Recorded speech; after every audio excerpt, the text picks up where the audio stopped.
Welcome to Design and Move, a weekly functional movement series reviewing common movement impairment syndromes, muscle imbalances, and injury cycles and how to correct for them. Don't just exercise, but restore optimal movement. Hey guys, welcome back to another episode of Design and Move. My name is Ryan Maxwell. This is Ryan Parr. We're two movement specialists here at Fluid Health and Fitness. And today we're going over another movement distortion pattern. This one has to do with hyperinflated ribs or elevated ribs. A couple weeks back we did hyperinflation, the overuse of the diaphragm. This is kind of an extension of that. In fact, it's a direct extension of that, and the relationships with the ribs being lifted up because we don't have enough support from our abdominals. So we're going to talk about the relationships that pull our pelvis down, which leads to an extension in the spine and then an elevation of the ribs, and how to reduce the mechanisms that get you there. Now, if you have questions on the topic, we do have a blog on the subject in the description below, so make sure to take a look at that. We do have a table of contents to the side that gives timestamps of all of our segments with a condensed version of the video at the bottom. So if you are pressed for time, or once you watch this a couple times, you can go to that and just use it as a reference. We always offer everybody a free movement assessment.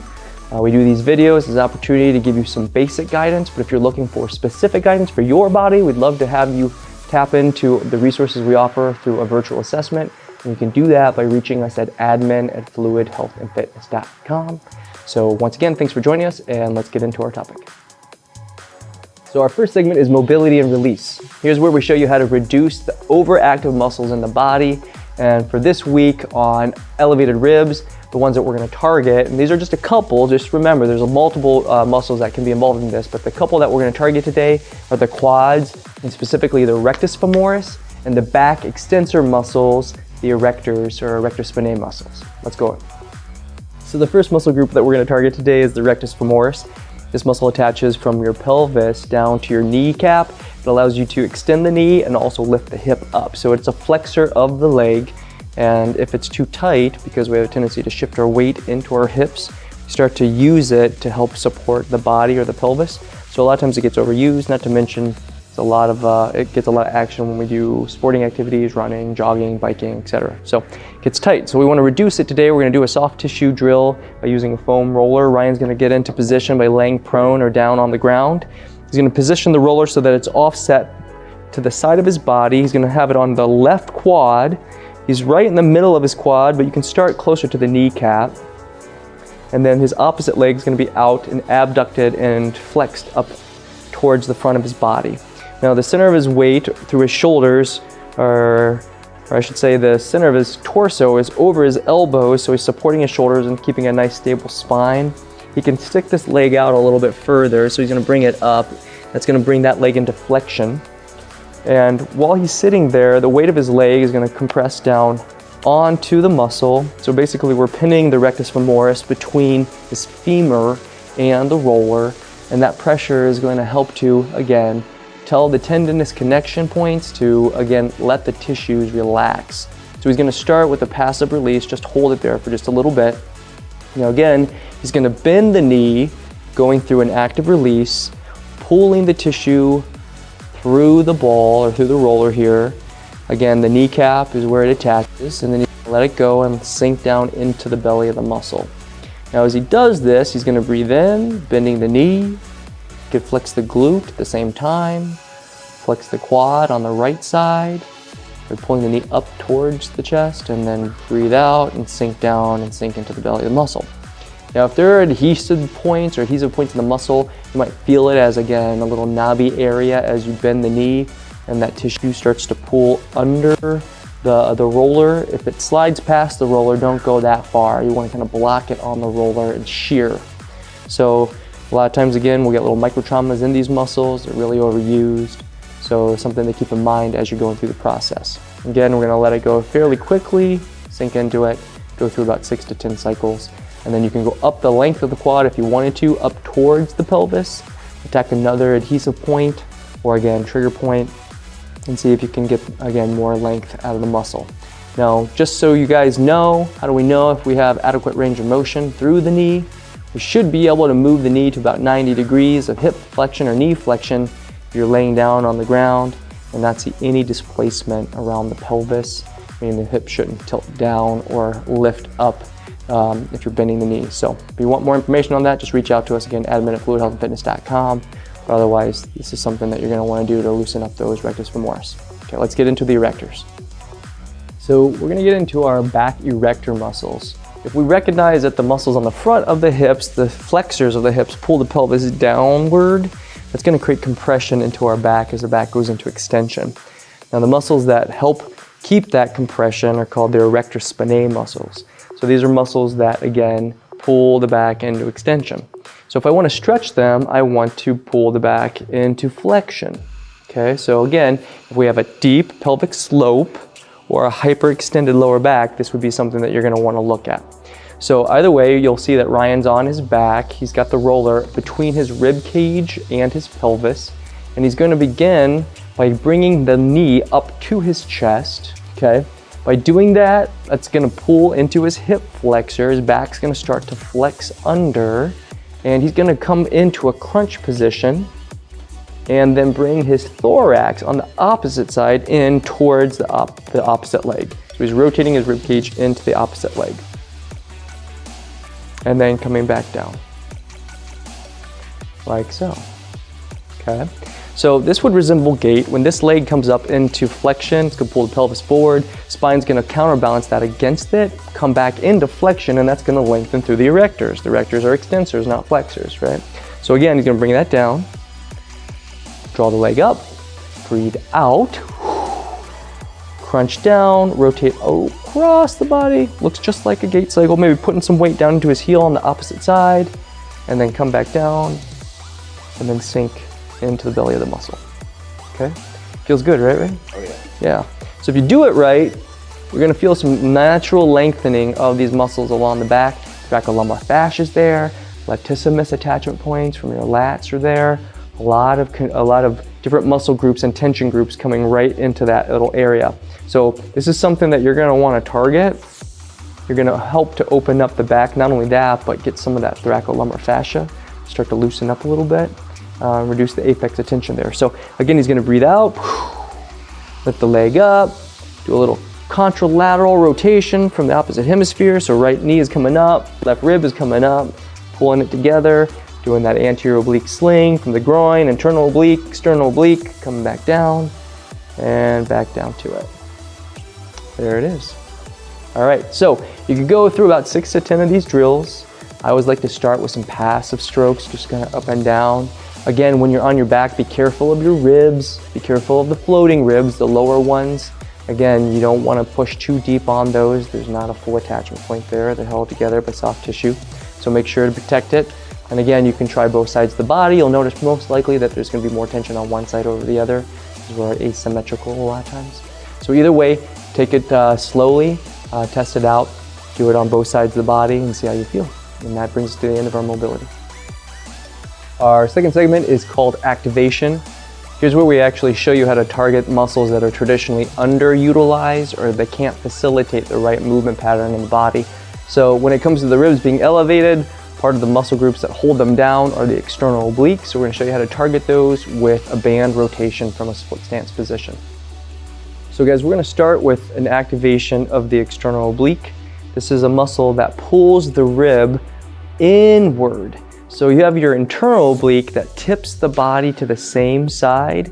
The external oblique rotates the trunk to the opposite side. So if I'm on my right side, it rotates my torso inward.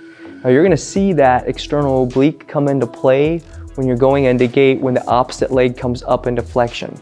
So as I lift my leg up, my external oblique on the opposite side would flex, and that's going to help to create stability for my pelvis and my back and my braced leg on the ground. Okay, so again, if my hip flexors, like my rectus femoris, like we reduced, are too tight, it could have, again, a tipping influence on the pelvis and create an inhibitory effect on that muscle. So you don't get a strong enough impulse out of it.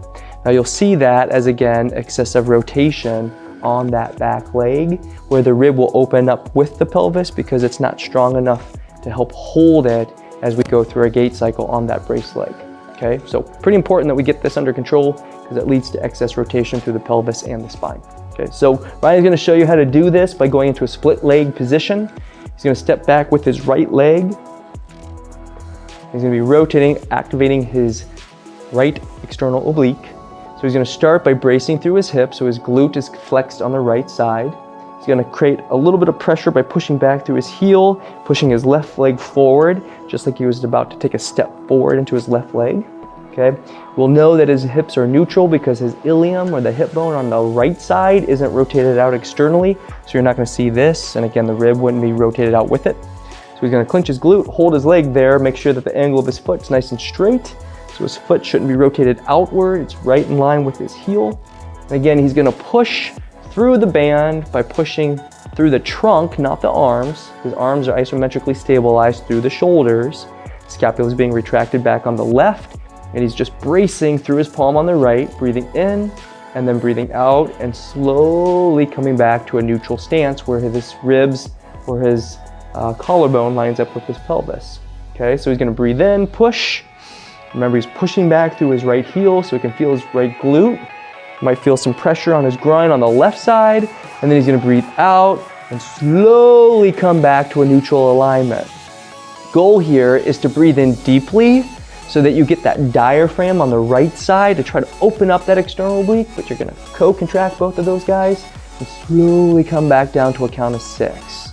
So we're gonna wanna go through 2 sets of 20 repetitions, 2 count breath in, hold the glute, hold the oblique, breathe out, count of 4 to 6, get all the air out of the lungs, keep breathing, keep breathing, keep breathing, keep breathing. And then that would be the wrap. Okay, so 2 sets, 20 repetitions, give yourself a minute of time in between, and you can do both sides of the body. Make note one more time that if your glute starts to let go, your hip's gonna rotate out, or the foot's gonna rotate out, you're not gonna get as strong an impulse on that external, and again, it's going to lead to more tension being exerted on the hip flexor that we try to reduce. So hopefully you guys will get it down. If you have questions, again, reach out, admin@fluidhealthfitness.com. Let's get to our integration. Third segment is called integration. Here's where we show you how to take multiple muscle groups and get them to sequence or fire in the right order so that you can move efficiently. And this one has to do with the diaphragm, the abdominals, and the appendage movement around the torso and through the pelvis by doing a 4-point position on the ground with, again, an alternating extension bilaterally. So we're gonna get down on the ground for this one. So for integration, what we're gonna do is get into a 4-point position. This is kind of a quasi-plank. Getting into this inverted position is gonna basically put the weight of your organs into your abdominals, so it's gonna force your abdominals to fire. Now that's an important thing because we wanna, again, support the abdominal pressure while getting some back extension and getting the legs and arms to move around the rib cage and in the pelvis. So this is a way of prepping our body for functional movement when we're upright. So it's like a crawling position. It's just like a baby. We start on our backs. We do this crawling baby thing where we flip over and then go into crawl, and then that prepares us for what? Upright ambulation or gait. Okay, so it's basically regressing that whole process down and making the movement smaller so we can feel the mechanisms of the intrathoracic, intra-abdominal pressure supporting the thoracolumbar canister while the arms and legs move as they should around a braced canister. Okay, so Ryan's gonna do that by getting down on all 4s. Main thing, first off, getting a nice neutral spinal alignment. So his head is in a little bit of an extension here. He's got a nice lordotic arch in his cervical, a nice lordotic arch in his lumbar, a nice little rounded arch on his thorax. So again, that's a nice S-curve through the spine. We call that neutral. And then what he's gonna do is he's gonna brace here through his pelvis and his torso by going into a dual extension bilaterally. Extension means behind you, so he's gonna stick his leg behind him. Let's start with the left leg. Yep. Leg kicks back, he's flexing his glute, and then he's gonna shift his weight to his left palm. Breathe in, protract through the shoulder, engage that same external oblique that we talked about when we were just working through that activation, and then retract and depress the scapula on the opposite hemisphere. Once again, this resembles what our body would look like in the mid-stance phase of gait. So he's gonna breathe in and then breathe out slowly, let his arm come back down to the ground, let the scapula glide back into its natural rested, depressed position on the back side of the body, and then kick up again. Breathe in, push through the shoulder, Protract the shoulder around the rib, keep the external oblique engaged, flexing the left glute, retracting the right shoulder. Head is slightly oriented to the left with his head in line with his trunk. And then he's gonna breathe out, slowly coming down to a count of 6. Now he's gonna go through 2 sets of 20 repetitions, again with about a minute of time in between, and then that should give him enough time to recover before we get into our strength exercise. Last segment is strength. Here's where we overload the muscles that are normally weak, that need to be strong, or generally stiffer all the time. Here's where we're going to show you how to target the internal oblique by doing a marching position. It's going to activate all your abdominals, but we want to focus on the internal oblique portion, the muscle that tilts you to the same side, helps stabilize the pelvis and the rib cage. And we're going to do that again from a dual leg marching position. We're going to do that again from a dual leg marching position. Let's get to it. Last exercise is strength, and here's where we're gonna go into a dual leg march. Basically, we're letting the leg come up and down, and it's controlled by this eccentric stretch of the internal oblique. Okay, so if we get into, again, a bent leg position, knees are gonna be bent, arms are down on the ground, he's got his scapula in retraction, his arms are nice and depressed, so he's not internally rotated, chin's not shrugged up, and so he's got his head down, his eye line's in line with his collarbone. What we're gonna do is let one leg go down at a time. So the flexors of his leg are pulling down on his pelvis and trying to open up his abdominals. He's controlling that by breathing out as he lets the leg come down against that tension, and then breathe in as he lifts it up. So again, we're gonna breathe out slowly. 4, 3, 2, 1, and then breathe in and lift the leg back up into flexion. Okay, so by doing this, we're teaching the body how to contain the pressure of the flexors as they exert themselves on the pelvis and spine by engaging the abdominals and holding that abdominal pressure. Now that's important because if they take over, watch what happens to the ribs. They hike up. So a lot of times it's not just about isometrically holding the abs down and flexing the ribs down, it's about being able to control them while they're in action. That's why we want to make sure that we recognize the mechanisms that lead to the dysfunction over time. Really easy for us to do this in isolation when we know what we're talking about, when we don't have any distractions, but what happens when we're upright? So this would look like, let's put one leg down, walking. So if one leg is coming down and it's stretching that oblique and pulling the pelvis down, that could have an inhibitory impact on that opposite side and reduce your ability to maintain lumbopelvic hip stability. Now that means that the legs are going to move irregularly, it's going to put a lot of pressure on the knee, a lot of pressure on the spine, and then lead to pressure into the neck as it carries up the kinetic chain. So pretty important that we maintain specific relationships here as we're doing this. Ribs want to stay depressed, legs are going to come down controlled. 4, 3, 2, 1. We don't want to see an external rotation of the femur, the toe shouldn't rotate out, there shouldn't be, again, a big abduction of the hips, and again, we don't want to see the lower back come off the ground or go into extension because we're containing it with the abdominals. And last thing, the head shouldn't crane up. If you see that, let's get maybe a couple of towels, put it under your neck, or a pillow or something to help take the pressure off those cervicals that are trying to pull your neck forward, the deep cervical flexors or the scalenes and the sternocleidomastoid. Either way, 2 sets, 20 repetitions, slow controlled eccentric, a more contracted or a more forceful concentric flexion of the leg up, and that's going to help you to get stronger abs and more stability around the pelvis. So today we focused on elevated ribs. This is an issue that normally has to do with the inability of your abdominals to hold your ribs in a fixed position. And it's a relationship that has to do with the spinal alignment because the pelvis has a tendency to want to tip forward.